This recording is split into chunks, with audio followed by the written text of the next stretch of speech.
আচ্ছা, আপনারা কি কখনো গাছ থেকে আম পেড়ে খেয়েছেন?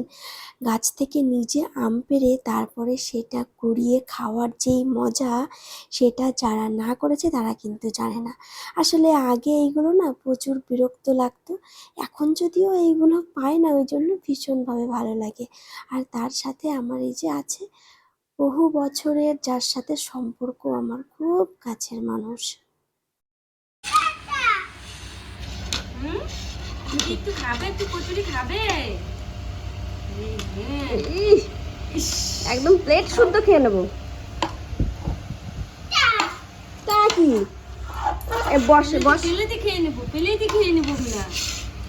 বলো গুড মর্নিং সবাইকে।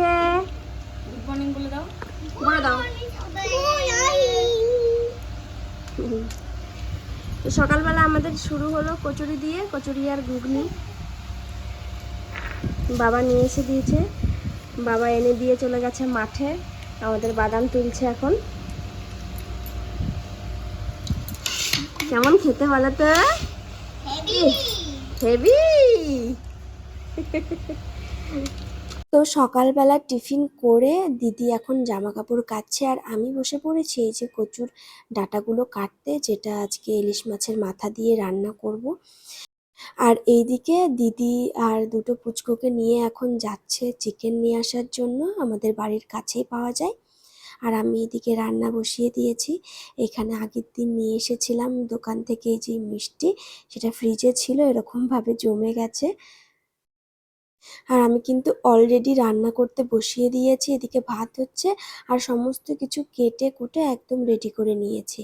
আর এদিকে যে মিষ্টিটা সেটা একটু নরম হয়ে গেছে, তো ওখান থেকে একটুখানি খেয়ে নিলাম। আর প্রচুর পরিমাণে গরম পড়েছে, ঠান্ডা ঠান্ডা মিষ্টি খেতে কিন্তু বেশ ভালো লাগছে। আর এদিকে দিদি এই যে বরবটিগুলো ছাড়াতে বসে পড়েছে, আর আমি এদিকে কচুর শাকটা বসিয়ে দিয়েছি। আর এদিকে আমি রান্না করছি, দিদি কিন্তু একদম পাকা আম কেটে দিয়েছে। এখন এই রান্না করতে করতে আমগুলো খাবো। আর যেই পরিমাণে গরম পড়েছে সত্যি একদম সহ্য করা যাচ্ছে না। আর এই ভিডিওটা হচ্ছে আমি যখন আমার বাপের বাড়িতে গিয়েছিলাম সেই সময়ের ভিডিও। আমি ছাড়তে পারিনি কারণ ওখানে নেটওয়ার্ক প্রবলেম প্রচুর পরিমাণে, ওই জন্য একটু প্রবলেম হচ্ছিল। তো যাই হোক, দুপুরবেলা খাওয়া দাওয়া করে একটু রেস্ট নিয়ে আমরা বেরিয়ে পড়লাম আমার মামা বাড়িতে যাব।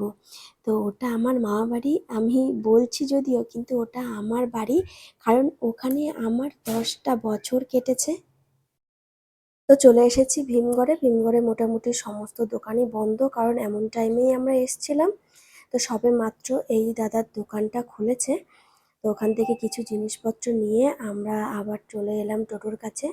আর ওদের দুই ভাইকে টোটোতে বসিয়ে রেখেই গেছিলাম জেঠুর কাছে। তো চলে এসেছি মামাদের পাড়াতে। আর রাস্তাঘাট এত সুন্দর হয়েছে, আমি বেশ অনেক দিন আসি না, তো এখন এসে দেখছি ভীষণ ভালো লাগছে। আর চারিদিকে ঘর দুয়ারগুলো এত সুন্দর হয়ে গেছে। আগে প্রায় প্রত্যেকটা ঘরই মাটির ছিল, এখন কিন্তু ম্যাক্সিমাম ঘর এরকম পাকা হয়ে গেছে, দেখেও ভীষণ ভালো লাগছে। তো এখন কিন্তু গ্রামগুলো দেখে বোঝাই যায় না যে এইগুলো একদম গ্রাম ছিল। আসলে এখন এত পরিমাণে উন্নত হয়েছে, দেখেও ভীষণ ভালো লাগে। তো দেখতে দেখতে চলে এসেছি আমাদের বাড়িতে। আর এই যে দেখুন, এসেই আমাদের ছেলেগুলো কিন্তু এখানে খেতে বসে পড়েছে, যেগুলো খাবার নিয়ে এসেছিল। আর এইটা হচ্ছে আমার বাড়ি, যেখানে আমি অনেকগুলো বছর কাটিয়েছি। এই চেনা বাড়ি, আমার ছোটবেলাটাই এখানে কেটেছে। আর এই যে দেখতে পাচ্ছেন নিষ্পাপ এই মুখটা, এটা হচ্ছে আমার দিদা। আমাদের এত অভিযোগ, কিন্তু আমার দিদার কোনো রকম কোনো অভিযোগ নেই। সত্যি কি নিষ্পাপ, তাই না?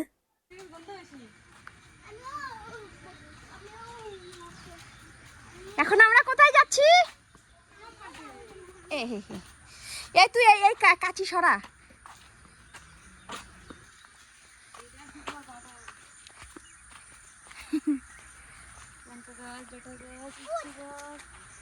দিদিমার বাগান, এগুলো সবজির বাগান। নিজে এখনো নড়তে চড়তে পারে না, সমস্ত কিছু এখনো করেছে।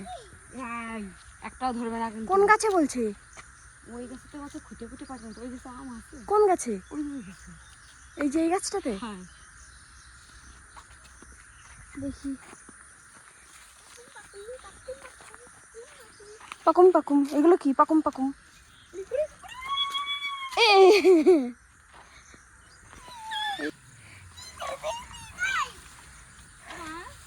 আমার মামা বাড়ি আম পাড়তে এসেছো? আম পাড়তে এসে খুব মজা। কি অবস্থা! আম পড়েছে, আম পড়েছে, আম পড়েছে। ওই যে সামনে, ওই যে সামনে সব কুড়ি নিয়ে আসছে, একটাই আছে এখানে, একটাই পড়েছে। এই তো, না না না, ব্যাগে রাখো, ব্যাগে রাখো, এই যে ব্যাগে রাখো সারা। এই তো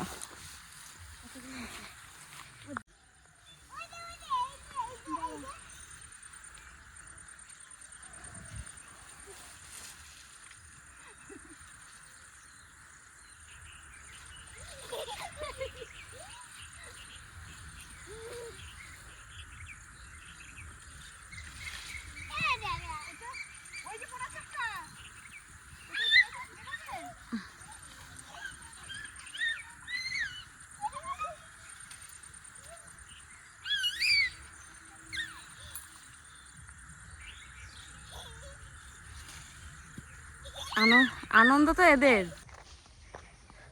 আম টাম পেরে সবার অবস্থা ঘেমে টেমে একদম একাকার হয়ে গেছি। আমও তেমন পেরেছি, এক ব্যাগ। এই যে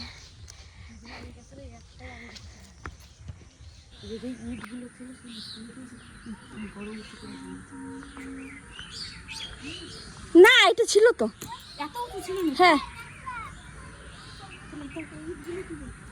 ওই যে ওইদিকে কে যেন নিয়েছে বললো, ওইদিকে কে নিয়েছে বলছে।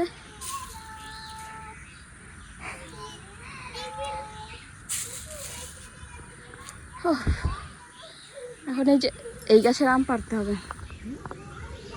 এই যে একটা আম পাখিতে খেয়ে, গাছ ভর্তি খেজুর। কেমন লাগছে বলতো গরমে?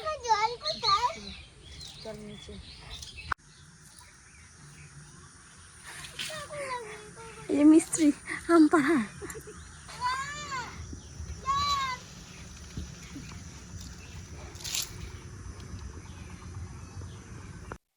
আম পাড়া হয়ে গেছে, এখন আমরা এসেছি আমগুলো কোড়ানোর জন্য। তো সমস্ত আমগুলো কুড়িয়ে এখন ব্যাগে রাখছি, সবাই মিলেই আমগুলো কোড়াচ্ছি, আমাদের ছেলেগুলোও কিন্তু কোড়াচ্ছে। তো এইখানকার কিন্তু প্রত্যেকটা গাছপালা আমার খুব চেনা, কারণ ছোট থেকেই আমি বেড়ে উঠেছি এই সমস্ত জিনিসের সাথেই। তো বেশ অনেকটাই সময় কাটিয়েছি, এখন আমাদের বাড়ি যাওয়ার পালা। তো এখানে আছে আমার মামি, দিদা, অনেকেই আছে। আর এনারা হচ্ছে দাদা হন, আমার মামাদের বাড়িতেই ভাড়া থাকেন এনারা। তো যাই হোক, সবাইকে টাটা করে এখন আমরা চললাম বাড়িতে। করবে না, ও টাটা করবে না, আসছি।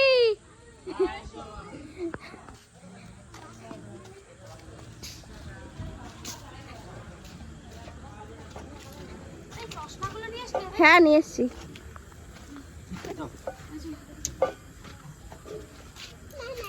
মাম্মা